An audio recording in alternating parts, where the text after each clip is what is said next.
infrastructure development along Namanga by both the government of Kenya and the government of Tanzania, it has facilitated quick and fast movement of goods, because our responsibility as an institution of transport is trade facilitation, and we must be able to provide structures that will make sure that we facilitate trade a bit faster. Mr. Speaker, I tie that issue then to the other question of there is a congestion between Mombasa, if you are trucking, if you are carrying goods via truck to Malaba. What are we going to do? Mr. Speaker, there have been efforts and conversations. Members of this Augusta House are aware in the National Assembly and also the Senate of the conversation around dualling, Mr. Speaker, of the road from Mombasa to Malaba.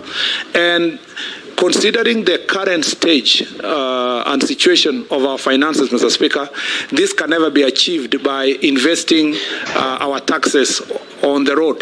Mr. Speaker, we don't even have enough money to be able to do proper dualling of the road from Mombasa to Malaba. However, innovatively, working with this, with Parliament and the relevant committee of Parliament and Parliament as a whole, Mr. Speaker, we need to make sure that we strengthen the framework of public-private partnership so that we can entice, Mr. Speaker, the private sector to invest on the road. All over the world, if you've gone to many of the countries in the world where they have better infrastructure, they have been able to harness resources from their local investors to invest in the road and then put in place a tolling policy. I know, Honorable Sholay asked the question of expressway, and I want to use that as an example. By the way, Mr. Speaker, it is my strong belief, and having consulted widely, that tolling is not an extra charge, it's a saving. Mr. Speaker, if you look at the expressway alone, you will find that, Mr. Speaker, it takes a shorter time for you to move for 27 kilometers from one end to the other, meaning, therefore, that you saved time, a time that sometimes would be 3 hours. So if you are earning money, for example, us who are here, maybe $1 million a month, and you subdivide it to the time that you, to the hour, every hour, you will realize that the cost of staying at Mombasa Road for 3 hours will come to a certain figure. And that is a saving in the first place when it's reduced to about 20 minutes. But, Mr. Speaker, also, most importantly, you save on fuel. Mr. Speaker, you save a lot on fuel. Now, this should be our policy. And I think this is the proposal I'm going to make if I am approved by this House. We should be able to take our roads, and let me speak now to all of them so that no one will need to answer the other places. We should be able to identify our high-density roads and then put in place a tolling policy with a fee that is charged that is commensurate, Mr. Speaker, to the saving that the motorist will get.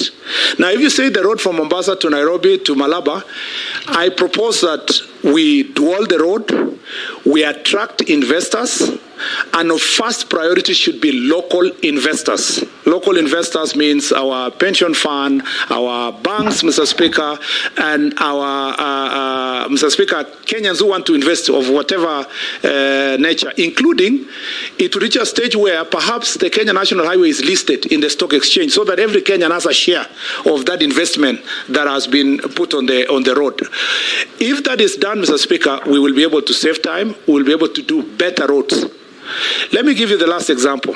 If today you are going to Rongai in the outskirts of Nairobi, at the peak hour, at about 4 p.m., it will take you about 3 hours to go to Rongai. By the time you are reaching Kiseria, it's 3.5 hours. By the time, Mr. Speaker, you reach there and you are a parent, CBC is waiting for you, Mr. Speaker. You have had road rage on the way, quarreling with people, matatus are jumping on pavements. You've lost 3 hours. You've lost, Mr. Speaker, fuel that perhaps if quantified will be about 500 shillings, let's to say the least. We are telling you, calculate the time that we are saving for you, calculate the resources that you are going to spend on fuel, let us dual the road, let's toll it. Instead of paying 500, which you are wasting on the fuel, we will save for you, you pay about 200 shillings. Then the other is a saving. So the message I should go to Kenyans is that tolling dwelling and tolling roads is not an extra charge, it's a saving.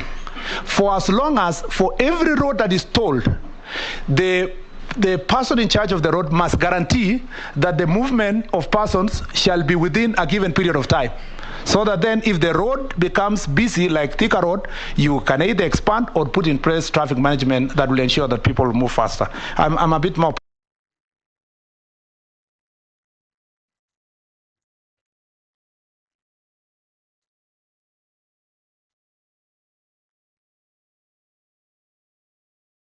Them have not even seen good roads. Some saw the roads just the other day, and they're all highways. What will tolling do? If we raise enough revenue to maintain this infrastructure, the big infrastructures that we are going to develop, we can then save the other money from road maintenance levy and other sources of revenue to go and construct roads in other parts of the country. My take, Mr. Speaker, if I'm approved by this House, my focus is to ensure that there is equity in distribution of roads in the Republic of Kenya. Mr. Speaker, as I grew up as a young man, I used to go 100 kilometers to find a tarmac from Embobu to Iten. And Mr. Speaker, for those who lived around Iten, they know there's a place in Iten called Mwisho Walami. It is my responsibility to ensure that we eliminate. And Mr. Speaker, for those who lived around Iten, they know there's a place in Iten called Mwisho Walami. It is my responsibility to ensure that we eliminate. And Mr. Speaker, for those who lived around Iten, they know there's a place in Iten called Mwisho Walami. It is my responsibility to another constituency to see a tarmac road. And progressively we should move to a situation where we'll say no child should move from a particular ward to go to another county. That is the principle of equity in that regard. Mr. Speaker, on the LAPSET, on the expressway last, just imagine this, Mr. Speaker, and I want to convince this committee, and hopefully I will convince Parliament later if I'm approved.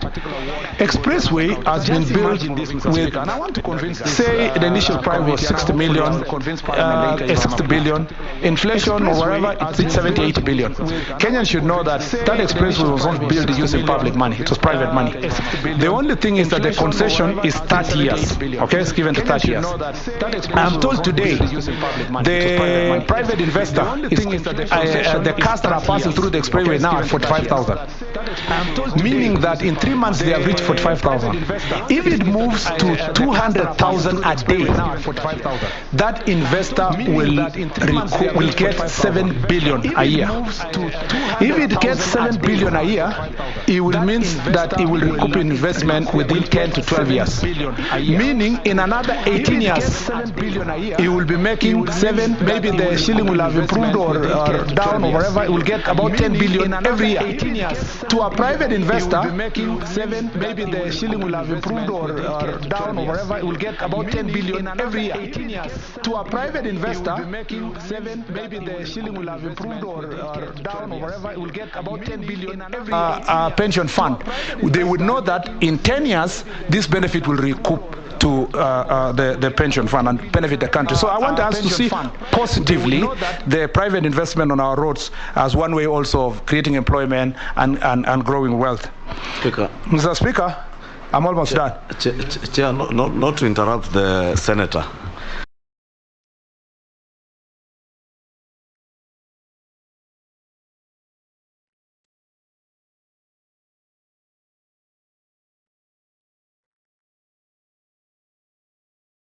Are you also aware that those roads, as much as they are tolled, they're also public assets because they are built on public land? Correct.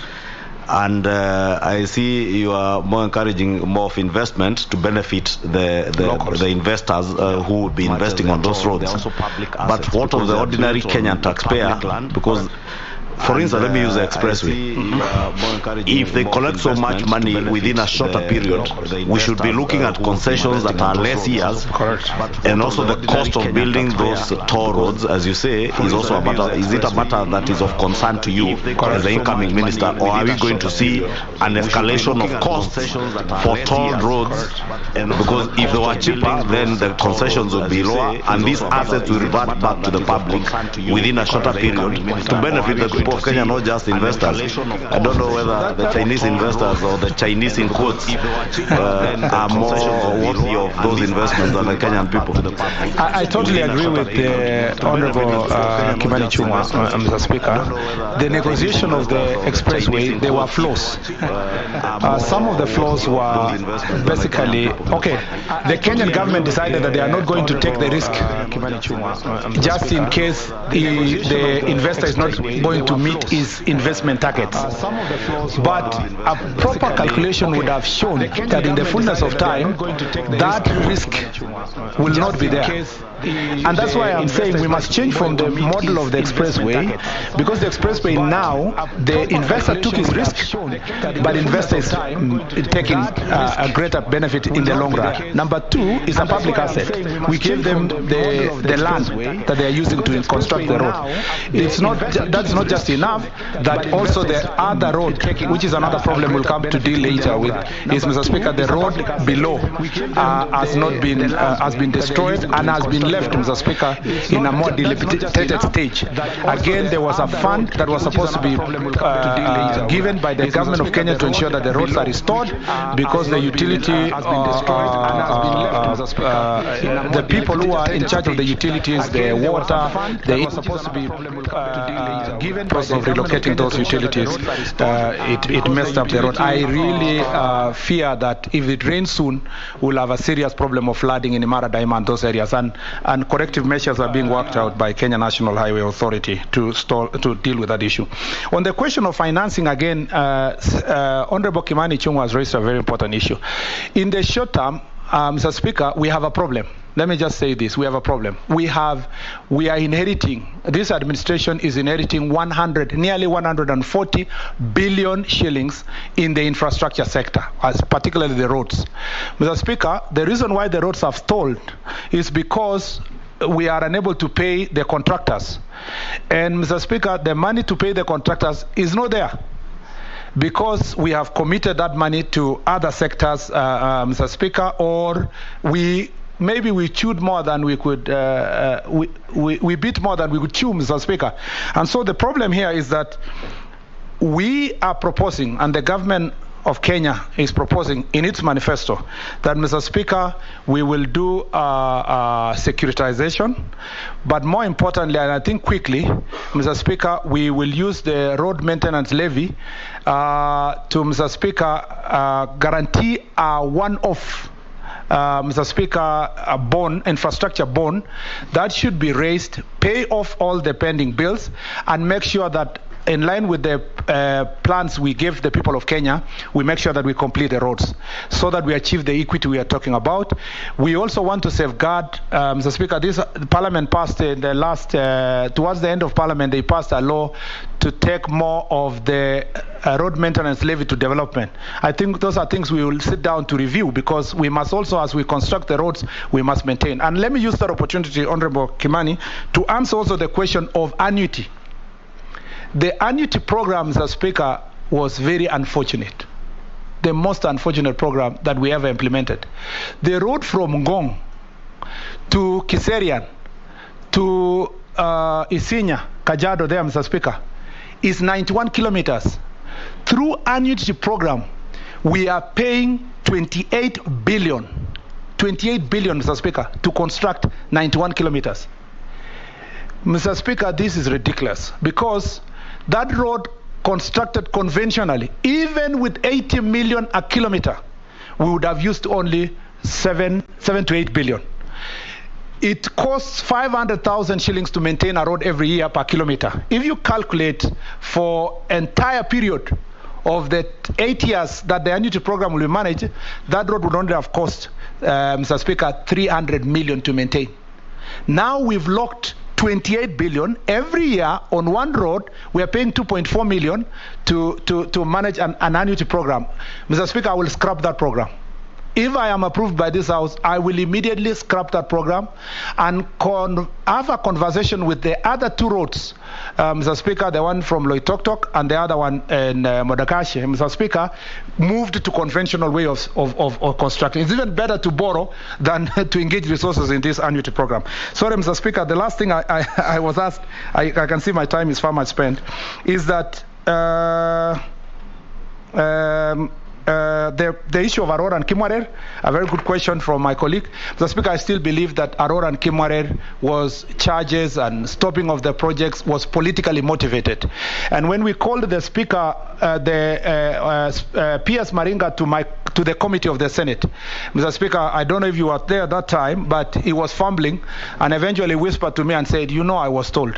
So, Mr. Speaker, the era of I was told should come to an end. And the era of stopping projects because you don't like the person who lives in that area or comes from that county. I, Mr. Speaker, will promise this committee that if I am elected, if I am approved by this committee to become the CS Roads, Transport and Public Works, I can assure you I will work for Kenyans to receive infrastructure in every part of the country, and no part of this nation will be denied infrastructure because, Mr. Speaker, of political choices that people make. And I can assure you, Honorable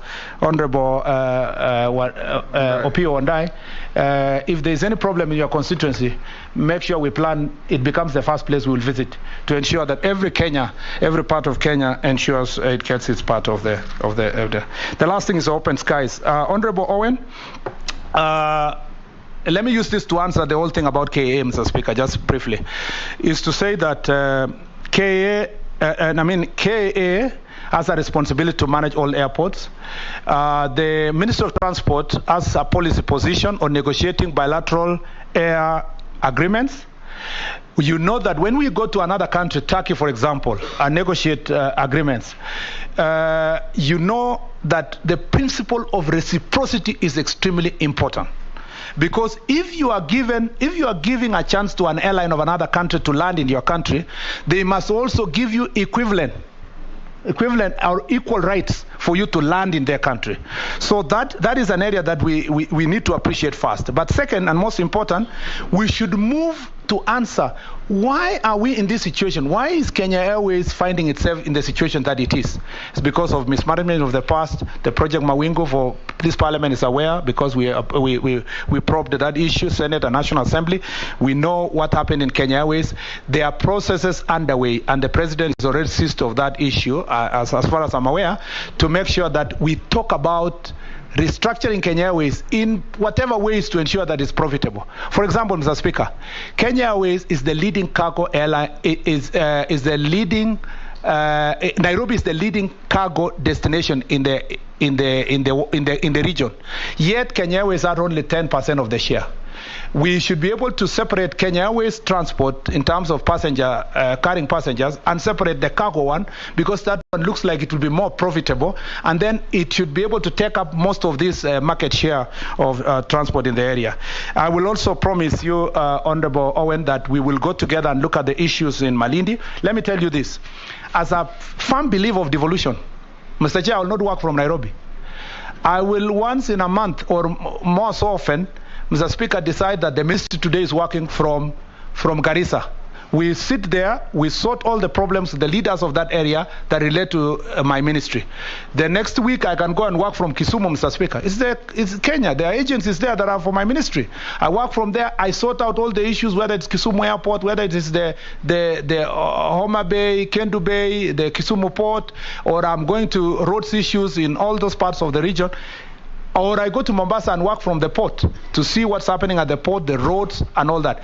I will make sure, Honorable Owen, that we go and sit down in your county and sort out the issues that you have raised. Thank you. Can we take another batch of point of information, Mr. Speaker, if you allow me. I would like the nominee to commit. I will not allow you. Let's give other members an opportunity. Mishi Daud Posing Murugara.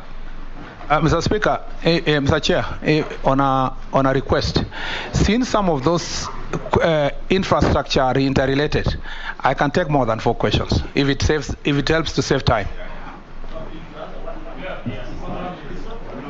We'll take then the front row, 6.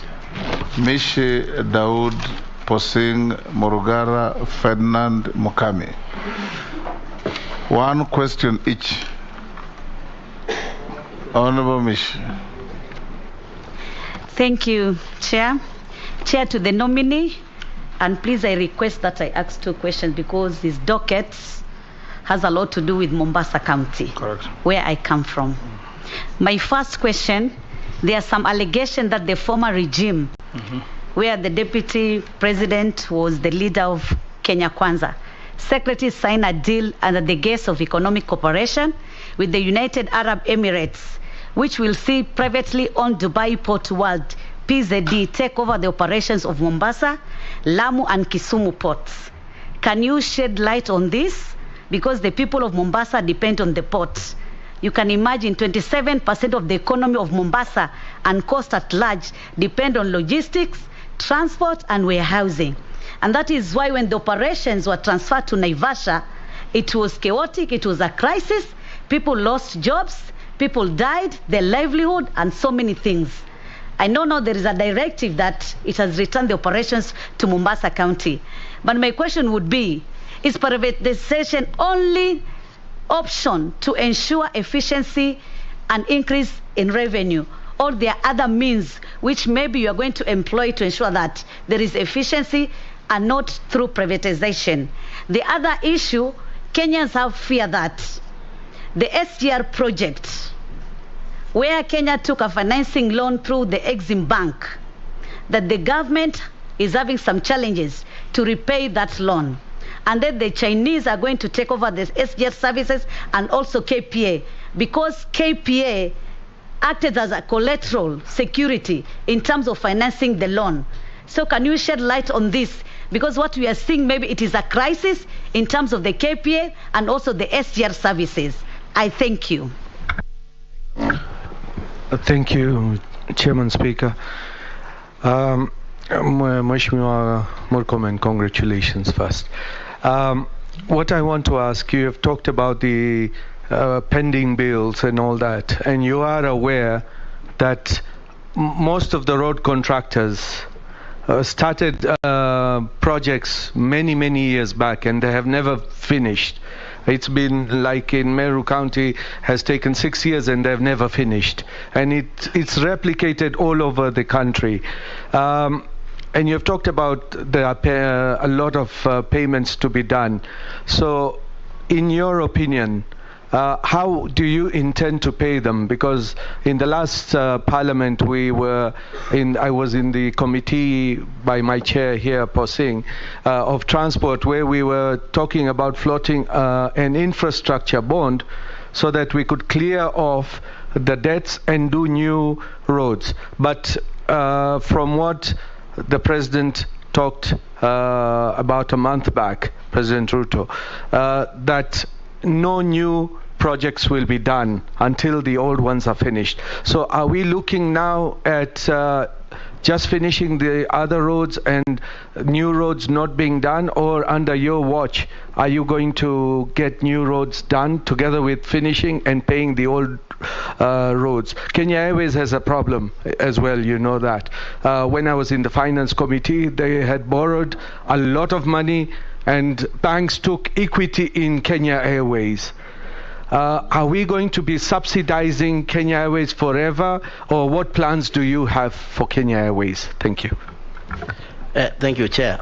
And you will allow me 1 minute, because one question. You will allow me, Chair, because just one question. I was a chair in this. The more you alternate, the more you lose time. But, just ask the question. Yes, but I'm asking your indulgence, Chair. So, Chair, I want to ask the nominee, who is my neighbor, and taking the good neighbor, very good neighbor. And I think you are very good neighbor. And I'm sure, no cattle rustling, but I'm sure the people of Elgeyo Marakwet and West Pokot are really watching this Honorable Murkomen, and I want to tell them, the Marakwet and Pokot, we will work with Honorable Murkomen 100%. Let them understand that politics in Asia. Now, Chair, Honorable Murkomen, the ministry you are going in, the biggest problem is resources. They have the best expertise. The only problem will be resources. You've mentioned about that, and we expect as Parliament that will come with the ingenious ways. And nobody should tell you that they are floating infrastructure bond. That thing is not that thing will not help roads, Honorable Murkomen. So nobody should lie to you. You should find your own ways to make it a roads bond, the way it was proposed by Parliament. 2, expressway. There was an omission, Honorable Chair, through you to the nominee. If you look at landing, and many Kenyans have been asking me as the chair, if you come from airport, Honorable Chair, and you come to Parliament, you land at Capital Center. It doesn't help. It doesn't become an expressway. Because you land at Capital Center, you have used 1 hour from Kisumu to the airport. And then you land at the Capital Center, you spend 2 hours to be in Parliament. It doesn't help. We had proposed as committee that landing should be found at least within the El Selassie Road. Second, Chair, if you come from Westlands and you're coming to Parliament, you land at, no, not Musiam. There's nothing Bunyala, you land at Bunyala. So it doesn't serve as Honorable Chair. So I'm giving that as a caution to the new. Doesn't help us. The expressway is then a bypass. Rather than landing at Bunyala, I thought it's Museum Hill and then Capital. There is no landing at Museum Hill when you're coming from Westlands. Yes. There's no landing, Honorable Chair. So it's Capital. Yeah. When you come from Westlands, I was the chair and I'm still chair of that transport until somebody else takes over. When you come from Westlands, Your Excellency Speaker, when you're coming to Parliament, you land at Bunyala Road. There's no landing at even University or Museum Hill. There's landing in Museum Hill if you're coming from this side of town, Jomo Kenyatta Airport. You are right. You land there. So, Honorable Chair, this is a very important proposal that we are giving to the new minister, if it's approved by the House, so that they can be able to look at that. And we proposed that if you come from Westlands, you land at Nyayo House. At least you can be able to get into town. And if you are going to Westlands again, you also take off from the same roundabout. If you want to go to Westlands now, you have to go to Bunyala Road. Then you go to Westlands. It doesn't work and it doesn't help. That is number 2. 3, Chair. The issue of Kenya Airways is not been sorted out. It's not out of the wood yet. This Parliament, Honorable Chair, proposed and approved that that Kenya Airways should be nationalized. We should make it our own so that we can do the things we do. That thing went to the executive and it stayed there. Now, if approved, Honorable Murkomen, you'll be able to look at that. Every county, Honorable Chair, was proposed that it must have a serviceable airstrip so that we open our country. What is the take of the minister as he takes over if approved by Parliament? And finally, those are 4 questions. Finally, be fair to others, Posin. Finally, Chair, the annuity. It was approved by Parliament, Chair, through the chairmanship of Honorable Kipchumba. I presented when he was budget chairman. We proposed and he approved that thing should be scrapped. It is the most expensive project in this country. 240 million per kilometer. It cannot work, Honorable Chair. And I think the minister was saying that. 240 million. Be more obedient, Murugara. Thank you. Thank you, You've Chairman. asked 4 questions. He will answer them. All right. Thank you, Chairman. He's still grappling. Thank you, Chair. I think much of what he was asking has been noted, and possibly you'll get the answers. Thank you very much. Nominee, as we vet you, the rural population is actually watching you. Because we may be saying grandiose things about our urban centers at the expense of people who live in the rural areas. Most of these places do not have any roads whatsoever. They have what we would call cattle trucks. And they have to live with that in spite of the fact that the economy continues to improve and they are getting motor vehicles to use. When it comes to bridges, you'll find that along the mighty Tana River, for example, between Embu and Garissa, there are only 3 bridges, while it's expansive of hundreds of kilometers. There isn't any bridge that would straight away connect Tharaka Nithi and Kitui, because what exists possibly is between Embu and Kitui. As you take up this mighty docket, you will have 3 agencies under you: the Kera, the Kura, and the Keniha. The one that relates to rural constituencies is the KERA, and is the most underfunded. Do you have any policy, or do you propose any policy to ensure that KERA is equally well funded so that we can see an improvement in the provision of roads in the rural constituencies? Number two, do you propose to work with, say, the Kenya Army? Because they got great engineers who can assist you in building roads and bridges, which is, some of them are quite economy friendly, because they have this technology of doing bridges that are good for rural constituencies, and the rest of the roads are under the counties. In your own policies, do you propose to keep an eye on the counties, because they allocated money to do rural roads, only for that money to be misappropriated, misspent, and we have no roads but have cattle trucks to think of? Thank you, Murgara. Ferdinand, one question. Mr. Chairman, I have a proposal. Mr. Chairman, I have a proposal. Go ahead. Most of these questions are almost the same. Let's do this. Let everyone ask, and then Murkomen, the nominee, can just answer them at once. No. Let's finish the first batch. May I also declare that the candidate before us is also my neighbor, and so there is no bias in what I'm going to ask. First of all, I want to, from your explanation, I see you are very passionate, and I'm very encouraged. The way you have taken up this job, if you are going to pass, and I hope, depending on how you present yourself, will do what you can do. My question is, most of these roads are actually built, and the biggest problem, Mheshimiwa, is that the start maintaining this, to maintain these roads, it takes time.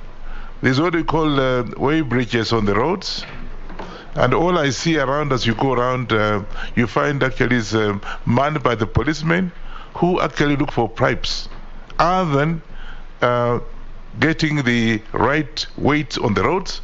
And the roads are actually in a very bad positions, particularly ones that have been built recently. In my place, they are already destroyed, hardly more than 2 years, because the way bridges, as I see them, actually just people taking money. So what are you going to do about this to be able to see good roads are maintained over time? Thank you. Mukami? Thank you, Chair. Congratulations, our nominee, Murkomen. I have one question. I've received a text from one of the Kenyans out there who is watching you, and he's saying that they were trained in the Kenya Railway sector.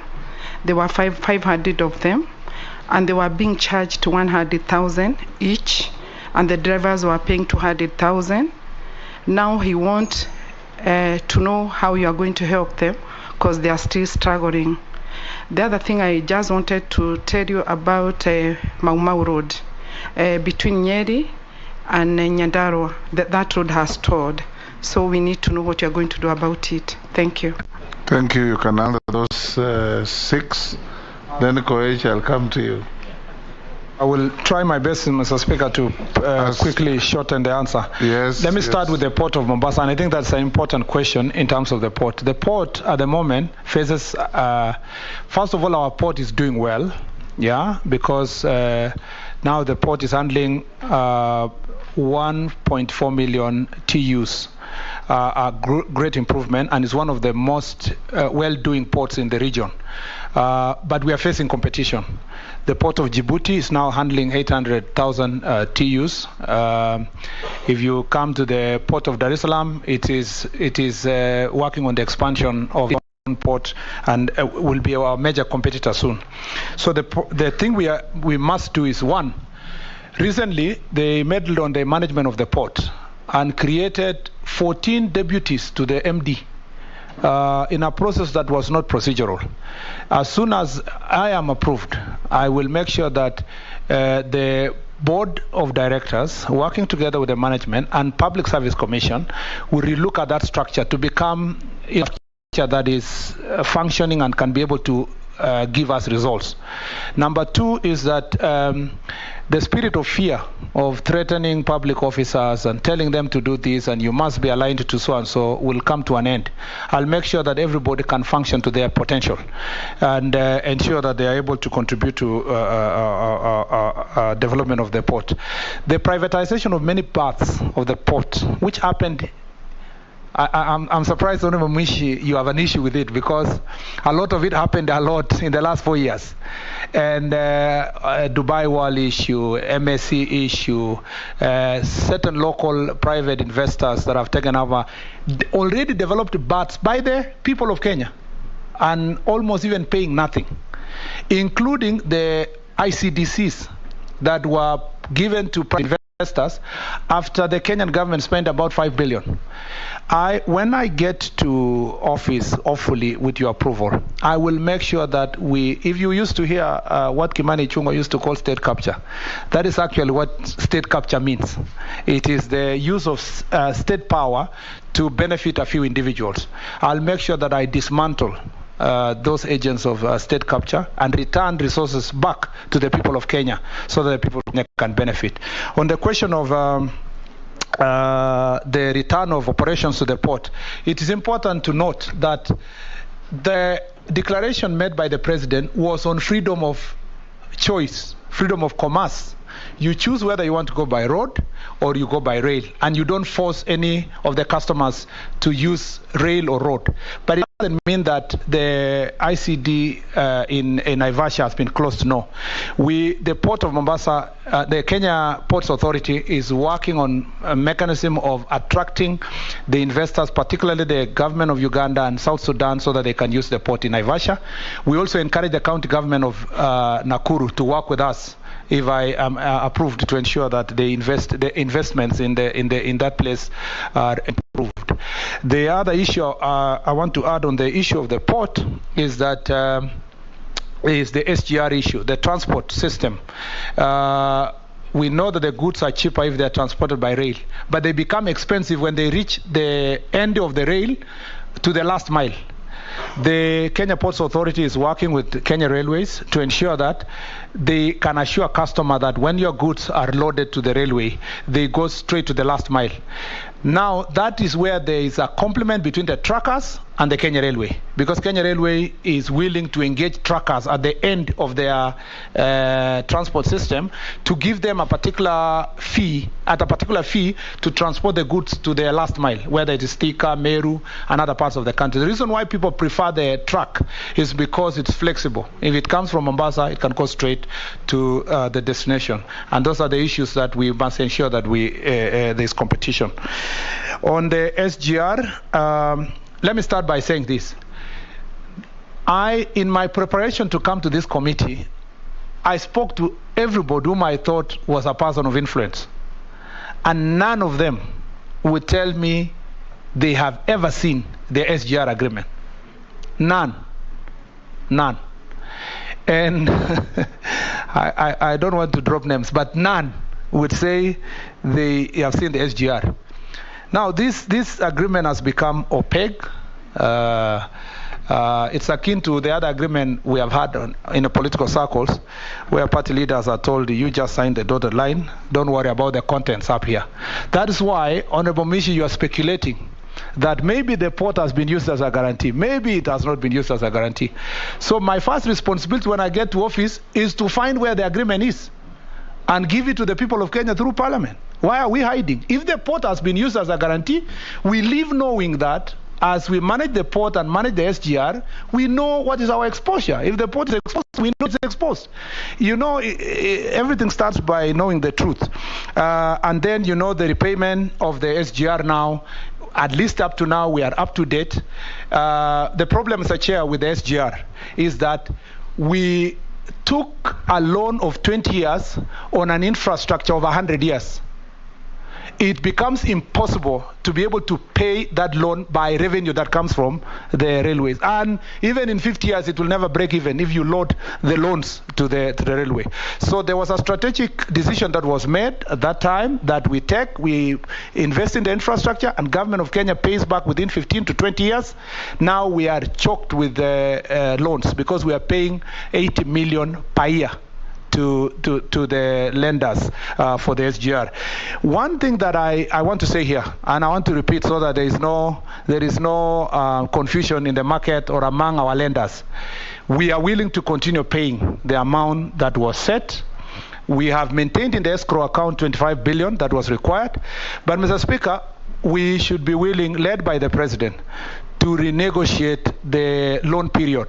If we manage to move the loan period even to 50 years, because it's a 100 years investment, we are not going to do another SGR for 100 years.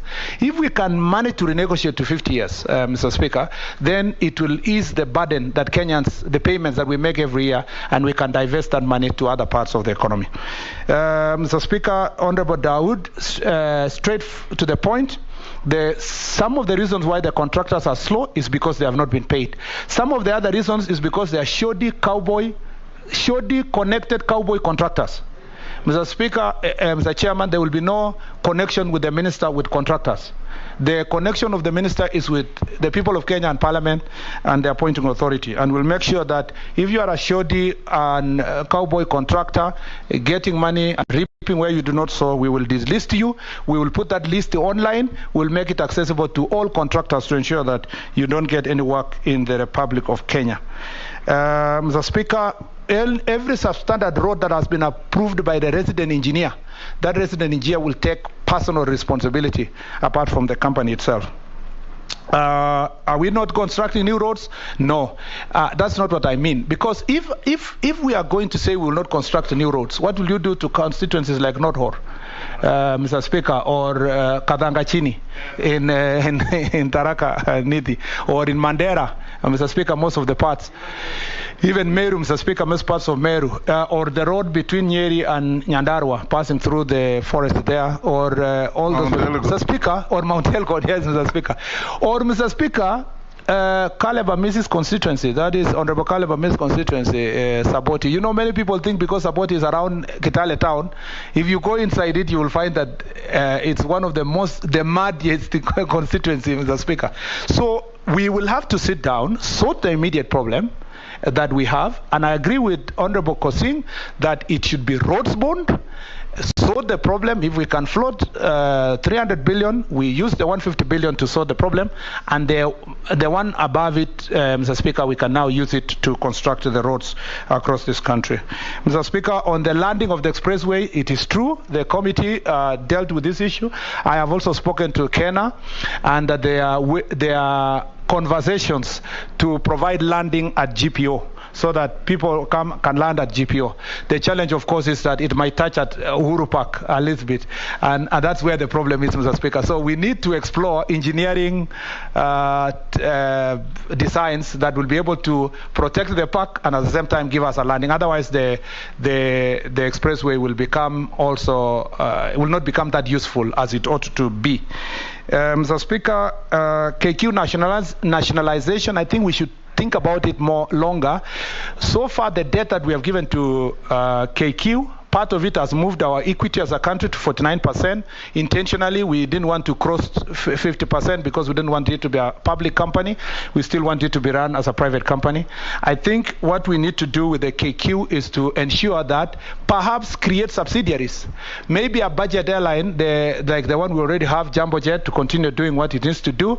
A cargo airlines be separated, Mr. Speaker, and maybe a charter airlines that can be able to fly to bring tourists from Europe, like my colleague addressed Honorable Owen here.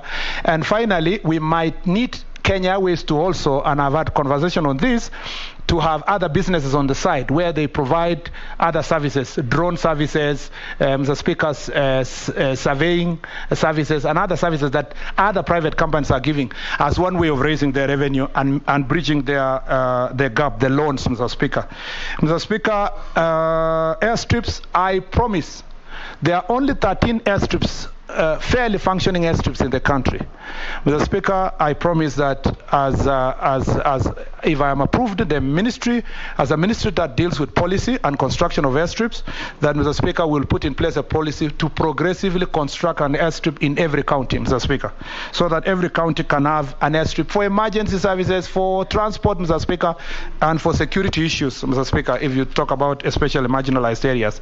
Honorable Murugara, you are right. We will work together with these agencies to ensure that we provide better infrastructure. I'm more interested in what we are going to do to make Nithi Bridge different, even if it means we dwell a small distance of that area, because Nithi Bridge, for as long as I have lived, has killed as many people. It's a killer, actually, and we must be able to do something to make sure that we solve that issue. Carer funding, we need to ring-fence the funding for carer, Mr. Speaker, so that that's why we are a bit apprehensive when you take the road maintenance levy fund to development, Mr. Speaker, because we want to ensure that care has enough funding to go machinani, Mr. Speaker. But members here will tell me, because we all live in this country, the problem, part of the problem is carer, but part of the problem is also ourselves. We must provide proper oversight of the roads constructed under care, especially our road committees. Mr. Speaker, it is true, without any fear of contradiction, that especially in marginalized areas in this county, only roads are constructed in paper. People are issued with tenders, Mr. Speaker. They go and sit in air-conditioned hotels. They fill the papers. And because the place is a security area, it's a serious security area, no auditor is allowed to access. Intentionally, Mr. Speaker. In fact, people have vigilantes in those areas to ensure that no auditor can go and determine whether there is a road or not. So year after year, we are putting money to roads. And I'm telling honorable members, we must not benefit from the suffering of our people. What I am going to do is to ensure that no part of this country I will not visit. And you saw Honorable Kindiki speak yesterday seriously about security issues. We will work together with the Ministry of Interior to ensure that some of the roads where they give us problem, we declare them as security roads and make sure that, Mr. Speaker, we provide enough security to ensure these people get roads. We will not allow fictitious award of tenders and fictitious payments. There is enough for all of us, Mr. Speaker. I mean, you can make a little money here and there by constructing the road. But to say you're not constructing the road, you're making the money, that is really deplorable. And I will work hard to ensure that we provide oversight. On the relationship between carer... Deplorable, it's illegal. It's illegal, of course. It's illegal, Mr. Speaker. But I was looking for a more serious... a more gross terminology. Immoral too. Immoral too, yes, Mr. Speaker. Thank you. I know you are away with what. And Mr. Speaker, we will make sure that we provide oversight. On the relationship between county roads and carer roads, we will put in place a more coordinating mechanism. I think signage plays a role. If a road has been done by carer, let them put a sign there that is carer, so that then the counties do not come and superimpose some few mara here and there, and then they take away the money. That is the other problem, duplication. We will eliminate duplication, Mr. Speaker. And we want to ensure that the counties are doing roads, and where those roads can be classified as carer, we can take over to assist the counties where they are unable to do it. On the issue of since the ministry is in charge of classification and policy, we'll make sure that the policy framework is put in place. Honorable Anyonya, I have nothing to add. Kenya has deployed technology which automatically picks your weight, the weight of your goods, and the bill is just sent to you. That is progressively, that's where we are going to go. But insofar as maintenance is concerned, I have answered that question. We will maintain the money so that we ensure that they are used. I didn't get properly, Rehab, the question, Honorable Rehab Mukami, on the trained personnel.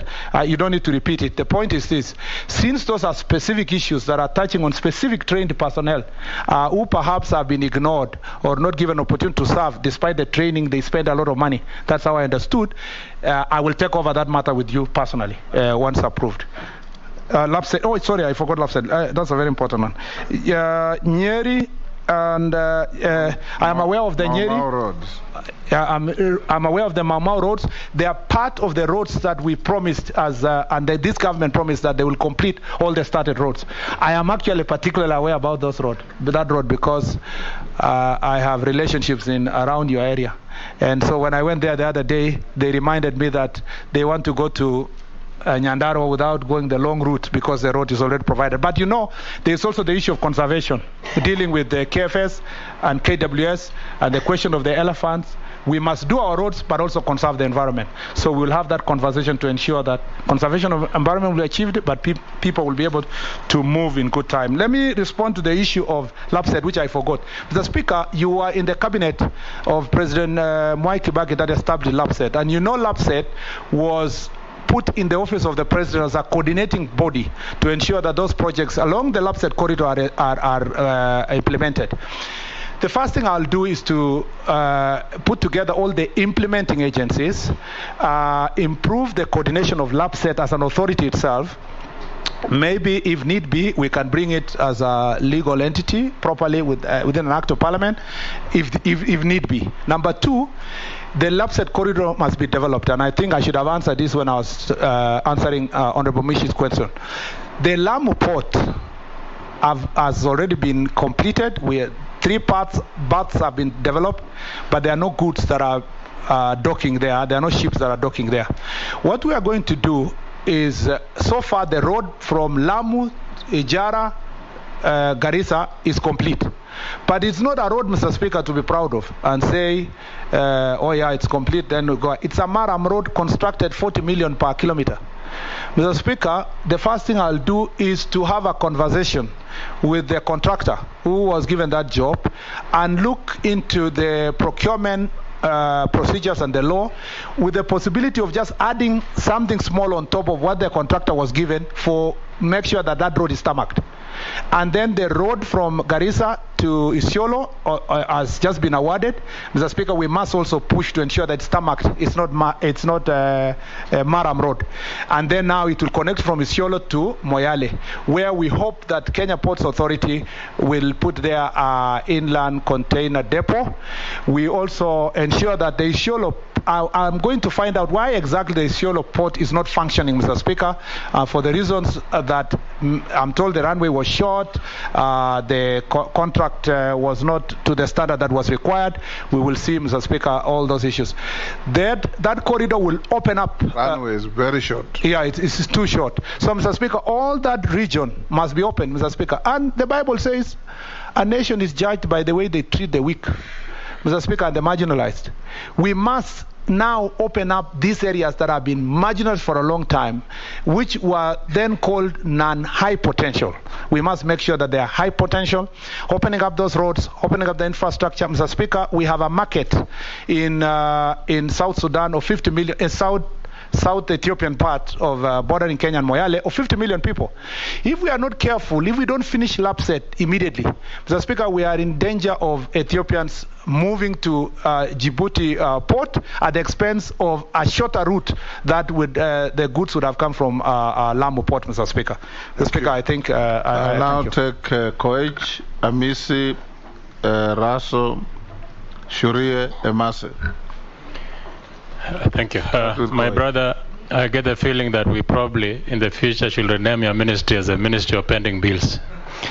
That notwithstanding, my question is, this ministry seems to be largely under capture by individuals or capture by the Chinese. Most organizations under this ministry, most businesses, Kenyans have complained that they do not get the fair share of contracts when they compete for different tenders. Mostly, you will realize, even in our villages, there is always those Chinese doing projects that can be done by Kenyans and our own entrepreneurs. What will you do deliberately to make sure that you knock off the Chinese and the Kenyans who do the contracting are given a fair share of the business? Yeah, thank you, Chairman. The nominee, you understand, transport system is really the control of the country's economy. you are literally on the road to prosperity or on the road to oblivion. That's where you are. It's your choice. I want to name you some few roads. Kambimiwa, Koikoi, Lukome, Kaptama, then there's Lukome, Gitwamba, there's Bapton, Index, Kisawai, Endebes, then there's Kisawai, Kitalale, Kipsongo, Kitale. I'm naming these roads specifically because they have put that constituency to be one of the only constituencies in Kenya without a road of the bitumen standard. And mostly it is maybe the history, because it has been represented in Bunge by members of opposition since the late Wamalwa Kijana. And I want to make a history. You know, we do so well. You go to the constituency, they tell you, Caleb is back because of very good program on CDF. But you will be abused in funerals because of these roads that you have absolutely nothing, no powers over. And this has happened in many parts of this country, that the government of the day tend to skew development depending on the representation of that member of parliament. And remember, these are the taxpayers. Punish Caleb, but don't punish the people of Saboti, because this is not the road that's going to be used by Caleb. It's going to be used by the people of Saboti. I've really tried to be part of the government. I don't know how I will do it, but I've really tried. I've really tried to represent my concerns as a member of the government. But I don't know, maybe one day I'll be blessed. But do not punish my people because of Caleb.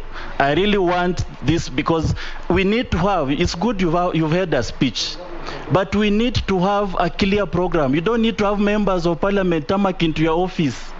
They have no powers. Just let the people of the country know that this year, these roads will be constructed. Then you'll not see a member coming to your office, because people tend to think the people are supposed to construct these roads. But let's just have a countrywide program that everybody will believe in, knowing that next year we know these roads will be constructed. These areas will be taken care of. Then we'll not have to be tamaking to your office. It will be a clear program. And that's why I want, Chairman, I needed to say that because I'm very passionate. I wanted this issue to end with my reign. That it has been overlooked by my previous leaders, but it wanted to end with my reign. And I want this program to be the countrywide, not the people of Saboti. It needs to be a proper program, not speech. Speech you can speak the whole day. But what is the program? What is this program that you want to share with the people of Kenya? Making a speech. sorry, Raso. Honorable members, if you look at the clock, we are doing badly on time. So ask one question each. Thank you very much, Mr. Speaker. Honorable Murkomen, congratulations for your nomination. First of all, if this House approves your nomination, I want you to read Gazette Notice number 10 of 1965, so that as you sit down, you are able to see how resources should be spread in this country. Secondly is on LAPSET.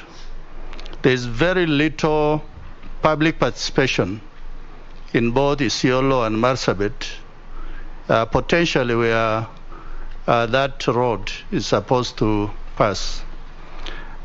Coming to my question is on the standardization of projects. When you are constructing roads in different parts of this country, one will cost 20 billion, another one 5 billion. Is it not possible that we come up with the standards so that contractors actually do not become the beneficiaries in all these projects rather than the people? Thank you, Mr. Speaker. Thank you, Chair. And just for your info, the LAPSET Garissa Isiolo is ongoing, so I hope you will start with that one, so that since they're on the ground, they can take it to the bitumen standard rather than just leaving it at that.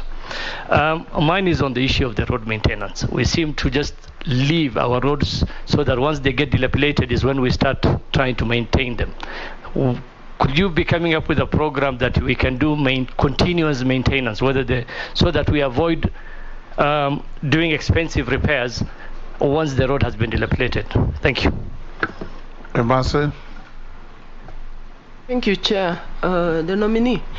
I want to emphasize on the issue of the quality of the roads that we are constructing. Teso South got the only tarmac road, the first and the only one, in 2017. That is Busia Malaba. But if you pass, and I want to invite you to visit and drive along that road, the work is shoddy. Already we have potholes along the road, yet it's even incomplete because the drainage system is still being done. They dug those, and it's not even complete. So my question is, the issue of standards, nominee, if we approve you, you need to put a lot of seriousness to ensure that this government, the people of Kenya, get value for money.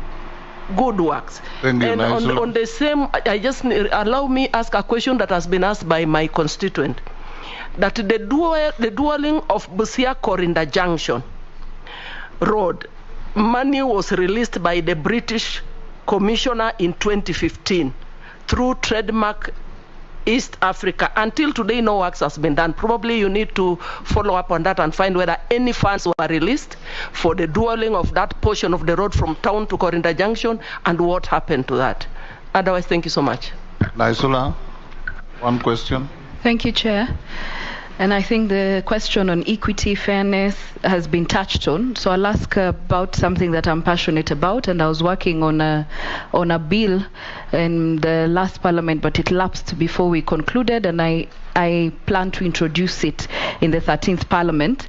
And that is that the Kenyan road system and infrastructure is so much skewed just towards vehicles, you know, so we look like we're discriminating on the majority of the users who are actually the pedestrians, cyclists, and other people who do not own vehicles. And so I really want to understand, and always the excuse is the lack of funds. While you see we shoot and we put so much money in one road, but we don't think of the other users of roads. So I just want to know, how will you improve mobility for vulnerable road users like cyclists and pedestrians across the country? Vicaria. Thank you, Chairman. Murkomen is a good friend of mine, and we'll miss him in the Bunge Football Club. I don't know whether to approve him or not, so that he can continue playing for us. But all the same, Honourable Chair, this is a question from a constituent. These are people who have invested in transport, trucks, graders, and all this. What they are asking is, what policy do you have so that when you give a contract, either a Chinese company or from wherever, that the only thing that they will come with is that letter of award, so that they can be able to hire trucks, graders, and all other road equipments from the local Kenyans. And it is, you know, if you look at NAC Bank and other banks, actually people had gone for that. They took trucks on equipment, on loans, and all of them were later, you know, repossessed. So what policy will your ministry have for purposes of you know, giving jobs to these hustlers who own a truck or a grader? And lastly is about the KA land in Nakuru that was meant for an airport, which was around 700 acres. I'm told the former Nakuru County regime has started subdividing. That land was meant for an airport, but because of some environmental issues, because of the flamingos and things like that, it was said it is not tenable to have an airport there because of the birds, because they might come back to Lake Nakuru. So that land is there, and people have started grabbing. And you know, we went there to an IDP camp, people who had been displaced, and they are there. And they don't have land, and that land sitting there, and people have started encroaching. Maybe what is the plan that you have so that these IDP maybe can be given an opportunity to be able to have, if in case that airport will ever be put in place? Thank you. Mole. Thank you very much. I can only declare that Murkomen is a friend, is not a neighbor. Thank you very much, nominee, and I want to hear your thoughts on the bus rapid response Are you on transport. record? Are you speaking to the mic? Oh, yeah, sorry. Yes. Okay. Let me. All right. I want to hear your thoughts on the bus rapid transport system, better known as BRTS, joining or bringing people to the city of Nairobi and the other cities. And I want to give you a clear dynamics of Nairobi. If you look at the original metropolitan, whereby it consisted of Kajiado, Kiambu, Machakos, and part of Murang'a. And if you want to deal with the issue of congestion and road network within these counties, I think you need to get a very clear framework and give us the plans, supervision, and designs. Nominee, you might want to do things very fast, but I will tell you one thing which has happened in this country. We fail because we fail to plan. Please, for this rapid bus transport, we'll sort out a lot of mess and roads. And I've heard you clearly say that you are going to scrap the annuity program. I can assure you in Matungulu there is an annuity program running from Tala to Donyo Sabuk. The contractor is on site. I don't know what to tell the people. If you scrap it, what will happen to that contractor who has a contract with the Kenya government? With the road stall, are we going to get into penalties? Are we going to get into legal tussle? And the common man continues suffering because you have scrapped the program. I want you to give us a very clear negotiating plan on some of these issues. As Caleb said, let's not have speeches. Proper planning, and if you want to succeed, plan well. Junet. Thank you, Chairman. Yeah, I should declare it's true that the nominee was my teacher one time, Chairman. But that's beside the point now. He was my teacher. Yeah, so, Chairman, I wanted to ask the nominee, who is also my friend, also to declare that. But there is transport on the road, there is transport in the ocean, and then there's transport in the air. But there's one form of transport I want to remind you that might not be, you are aware of it, but you might not be knowing it very well. It's called lake transport. There's a huge transportation in the lake, going to Uganda, going to Tanzania. There's a big transport there. What is your plan on the lake transport system, Mr. Nominee? And very quickly answer those, Murkomen. Yeah, Chair. You can see it's saying time up. Yeah, but Mr. Chair, if you allow me 5 minutes first. I allow you to answer. Before I answer your questions, 5 minutes. On two things. One, I did not complete the issue of the airport, and it will be very unfortunate to leave here without telling you what's happening at KA. The airport in the JKIA currently receives 7.5 million passengers a year. Compared regionally, Ethiopia is now receiving 15 million. That one was 7.5, 15 million. Rwanda is 2.5. Rwanda is doing an expansion, and quickly in an year or two, they may move to 10 million. Ethiopia is planning to get to 100 million passengers at the airport by 2024. Meanwhile, we have tents at JKIA, Mr. Speaker, as a terminal. When you land JKIA and you're saying is we are a transport hub, you land there, you find you are processed through a tent.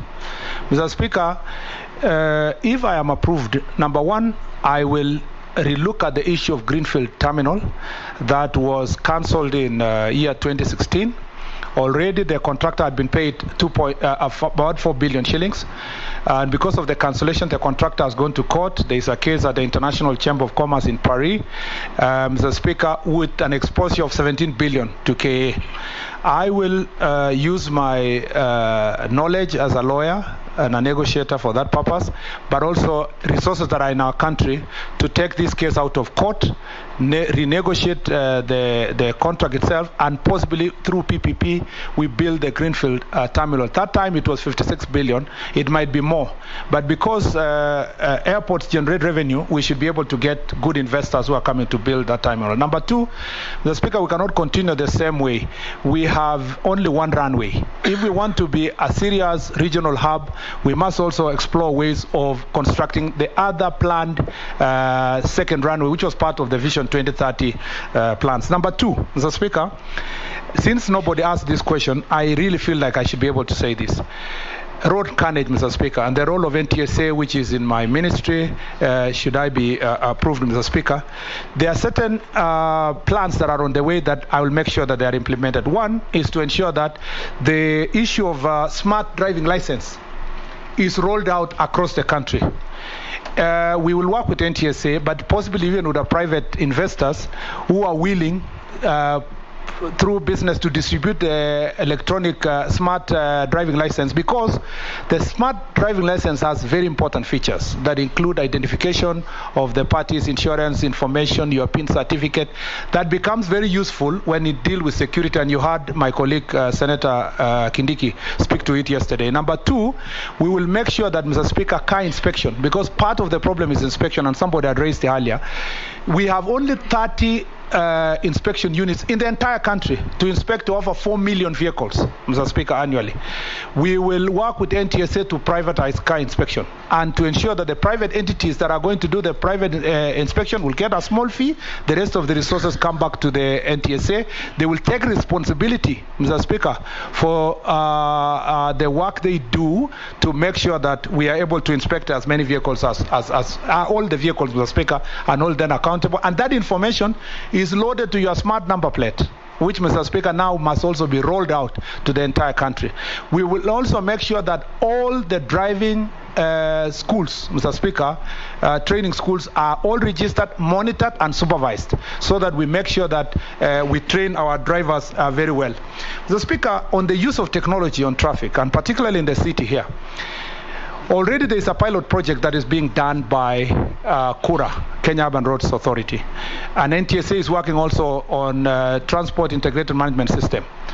I will tell you something very astonishing, Mr. Speaker, and shocking actually. In one of the cameras they installed in one of the corners, I'll not say where, in Nairobi, they established that per day, the camera records 300 offenses. One camera, but it's in a roundabout, so there are 4 cameras. All the 4 cameras each record 300 offenses.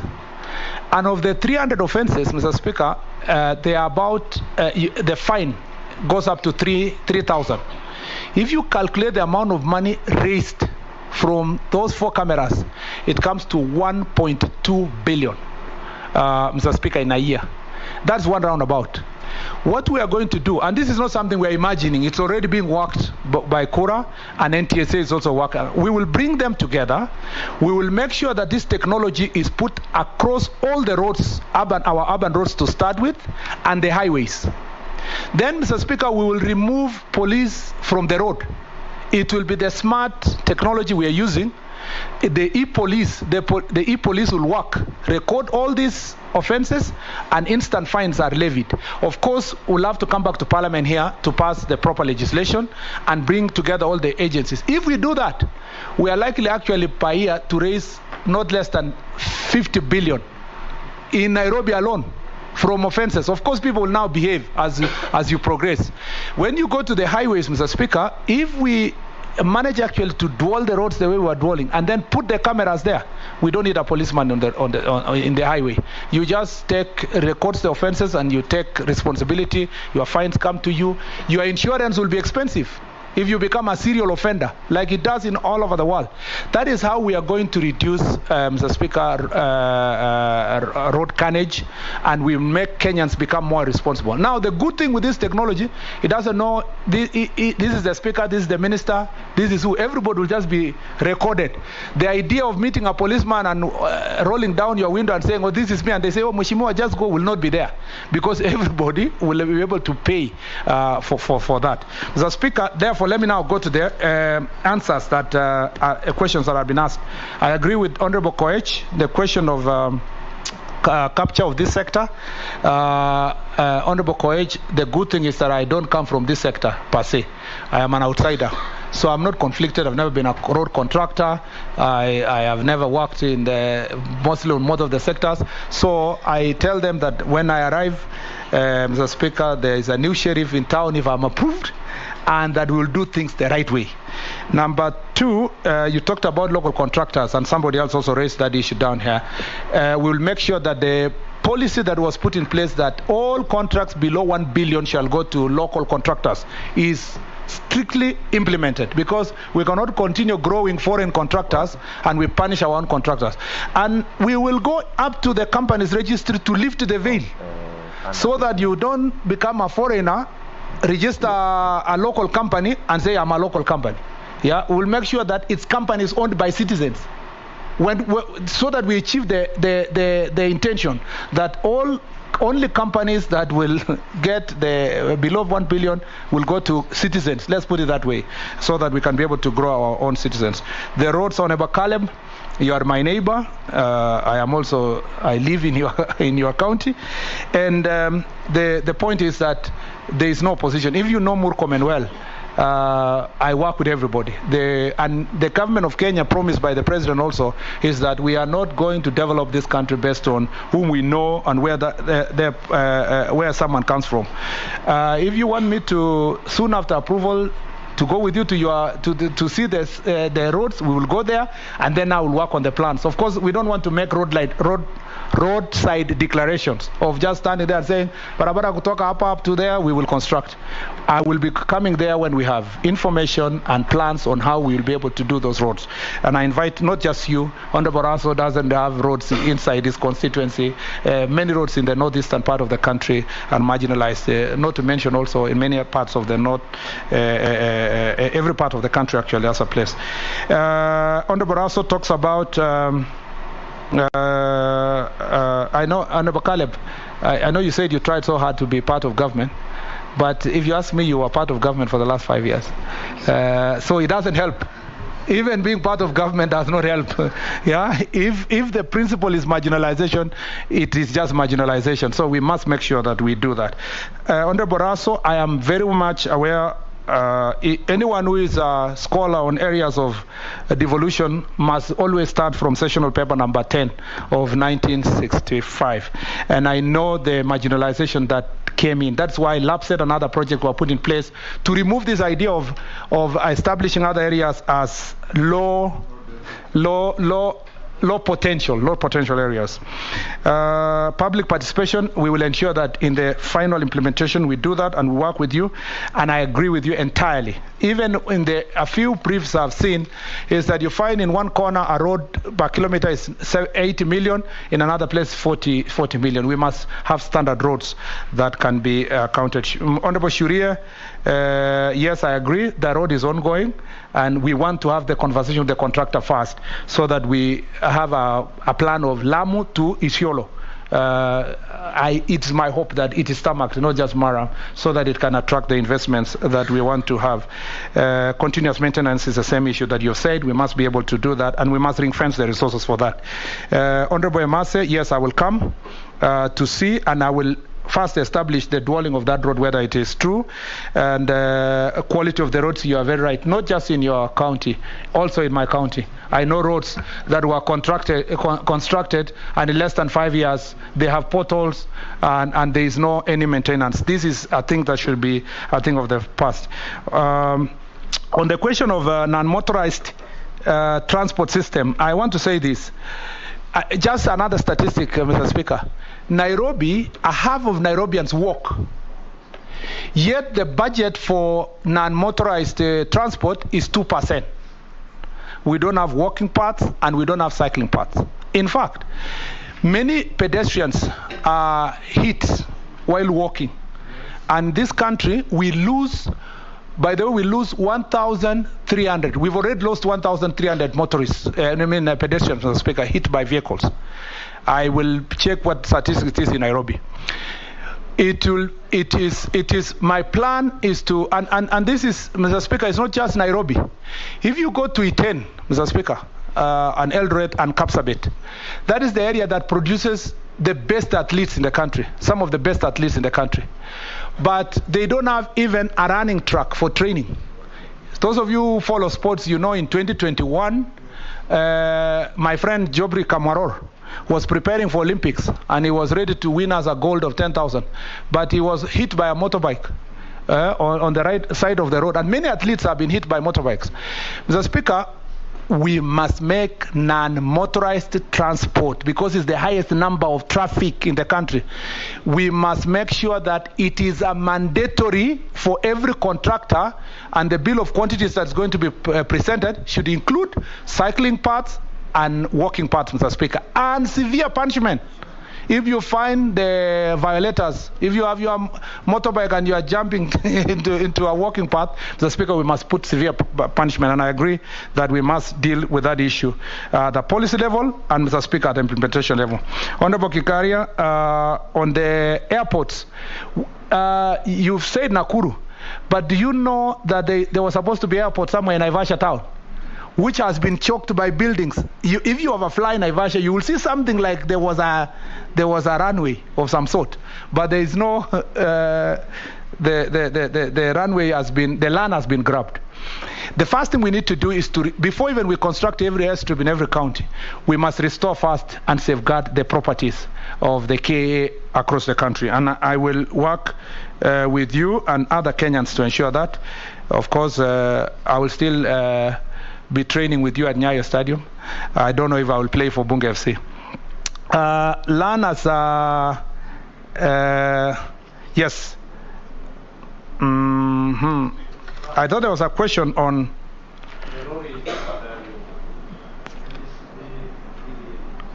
the equipment, road equipment. Yes.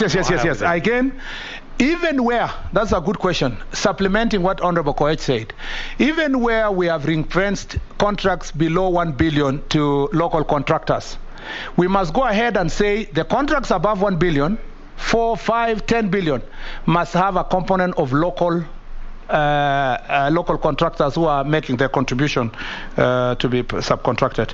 On the bus rapid transport, my friend Honorable Mule, I can assure you that I am aware about it. There are a few issues. There are financial issues, actually. The company still requires a certain amount of money, almost 2 billion, to complete the infrastructure, and then the leasing of the buses. We will work together to see that that is achieved. In fact, that's not the only thing. We must make sure that Namata is empowered to coordinate road transport in the metropolitan area by having commuter rail working and the buses working. And we will work with private investors, because as you can see now, we don't have the money to be able to construct the roads ourselves and the railway. I don't think it is true that Tala or Oldonyo Sabuk is annuity. We need to confirm, because the annuity programs that are ongoing, as I inquired, was only the one that is going to from Loitoktok down to Taita Taveta, and the one that is in Samata, Modokash. But if that be the case, no, let me put qualification. If that be the case, you know, you've already declared you're my friend. Apart from your right to come and see the cabinet secretary, if I'm approved, we can also sit down, me and you, to see the details of that fact. But let me assure you this, even if we are not going to continue with annuity programs, it does not mean that we will cancel haphazardly existing contracts. We will expose the country to very serious penalties. So already the contracts that have already been awarded will continue. Although if it was possible, the ones that are almost being awarded, to be awarded the same contractors but through conventional means, to save us, because if we continue this way, in the year 2027, and Honorable Kimani knows this because he was the budget committee, by 2027, we may not have money in the road maintenance levy to finance more roads or maintain roads. Annuity program, 2-3 people, contractors, will have taken the entire money. Just keep it in your mind that we did 91 kilometers in using 28 billion. The last thing is Honorable Junet. I think I mentioned this when you had stepped out a little, that the Kenya Ports Authority. He hadn't stepped out, he came late. Mr. Chair, you know, Mr. Chair, I cannot jeopardize my own approval. So I have to look for a more friendly language to say this. But Mr. Speaker, the Port of Mombasa has already started processes of dealing with, the story of MV Uhuru and the transport of goods from the Port of Mombasa. Later, even outside this committee, we'll discuss matters of the railway going to Kisumu to ensure that we spur Kisumu as a regional hub for matters of transport. I talked about Kendu Bay, Homa Bay, and all those local transport by the Kenya Ports Authority. Murkomen, I'll ask you 2 questions. Number 1, you've talked about everything except discipline on our roads. Michuki restored sanity on our roads in less than 2 months. Everybody was obeying traffic signs. Everybody was orderly. Everybody was respectful. What are you going to do about that? Number 2, road signage everywhere in this country is vandalized. You put road signage, you put embankments, they're all vandalized within no time. Can you consider looking for materials for signage and embankment that are not vulnerable to scrap metal dealers, because they're the ones who keep vandalizing these materials? And many accidents are caused because of lack of signage and embankment. And lastly, the point Koech raised. You have to bring some affirmative action to local contractors. A local contractor competing with a foreigner is allowed to bring in construction equipment duty-free. He's given a maram pit to mine maram for free. He's given a quarry to quarry materials for free, and is exempted sometimes from even VAT. And those foreigners are supposed to compete with local contractors for the same jobs. The local contractors go to the local bank, borrow money, buy trucks, pay duty on them, hire maram pits, pay for them, look for quarries, pay for them. How can they compete? What affirmative action do you have for local contractors? Thank you, Mr. Speaker. On the Michuki rules, listening to Professor Kindiki, my friend, and my teacher yesterday, I think we will have more collaboration between the Interior Ministry and our Transport Ministry, Mr. Speaker. Yeah, okay, thank you, Mr. Speaker.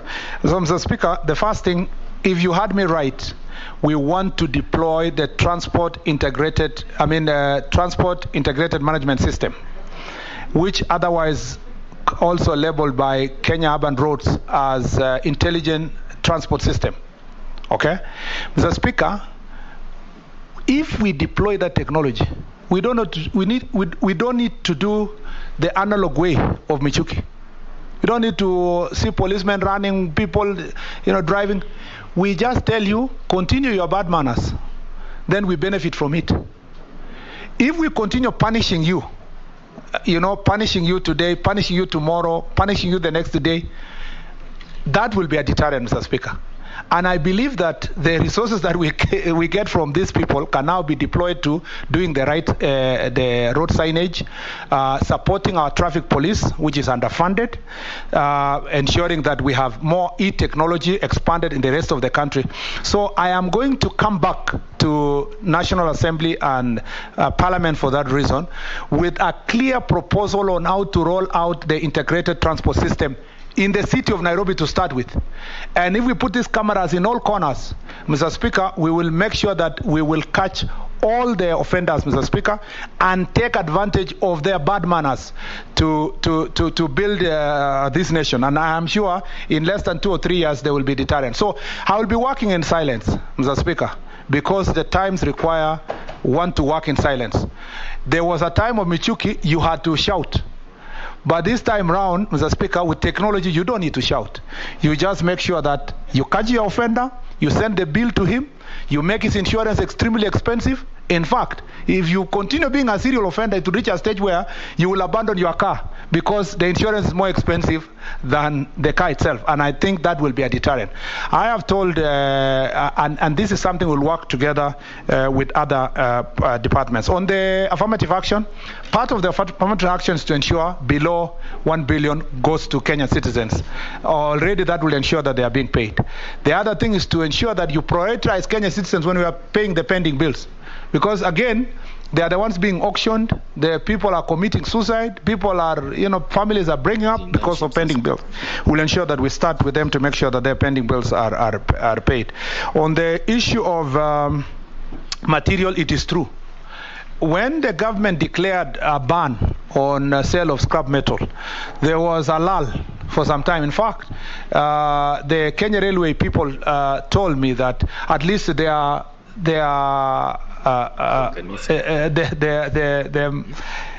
metallic scrap metals were safe. But as soon as that was lifted, we face also another challenge.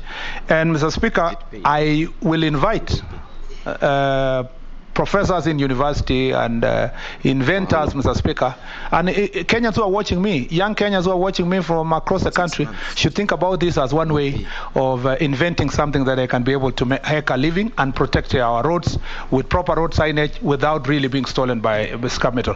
Although if we deploy the cameras very well, with continuous active e-police in the command center, we'll be able to identify directly, Mr. Speaker, with clarity that it is so and so is coming, it's this time of the hour, and possibly, like the way we've deterred a lot of crime because of the cameras in Nairobi City, this can be also one of the solutions to make sure that people are not vandalizing our road signage. Thank you, Mr. Speaker. Your last 3 minutes, tell us your wish. Mr. Speaker, my first wish is to say, let me say this, that I hope the committee will find it in its entire wisdom, collectively and individually, right to approve me to this docket. I have been a member of parliament. I understand the issues that affect the citizens of Kenya. I am available and ready to interact with colleagues and to interact with the people of Kenya in every part of this country and solve problems that the people of Kenya are facing without really waiting, Mr. Speaker, to be visited in my office.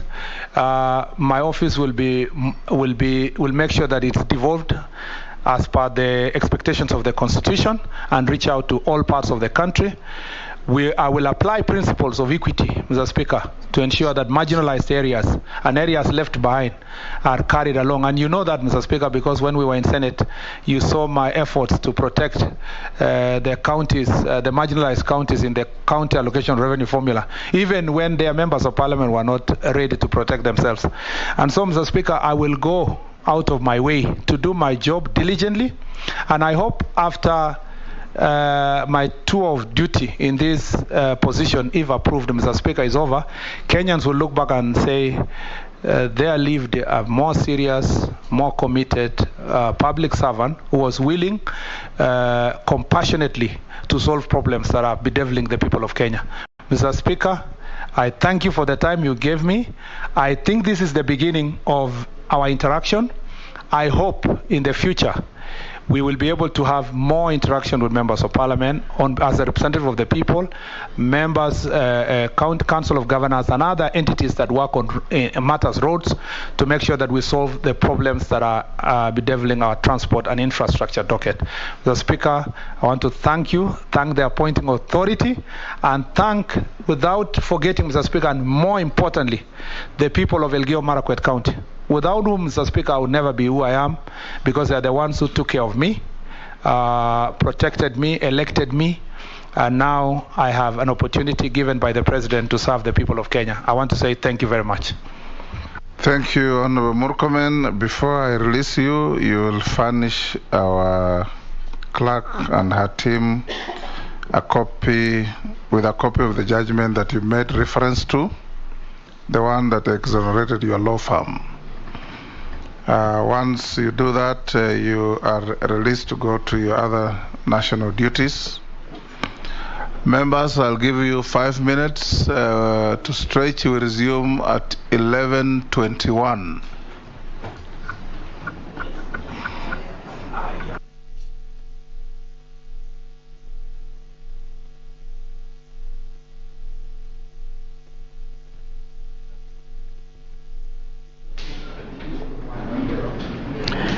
Na mtazamaji, na hapo ndipo tamati ya kikao hiki cha kwanza cha kumsahili seneta wa gatuzi la Elgeyo Marakwet na vile ambaye aliwahi kuhudumu kama kiongozi wa walio wengi katika bunge la Seneti, Onesmus Kipchumba Murkomen, akitetea ufafu wake kuwa waziri wa barabara na uchukuzi, wizara muhimu zaidi katika taifa hili. Kumbuka kwamba ameweza kuweka paruanja masuala ambayo yataweza kuwafanyia wananchi ikiwa jina lake litaweza kupitishwa na kamati ya watu 15 kiongozwa na spika wa bunge la kitaifa ambaye vile ndiye mwenyekiti Moses Masika Wetangula. Ameweza kuulizwa maswali kuhusiana jinsi atakavyopambana au kuimarisha ile mradi wa Lapset na vile reli ya kisasa.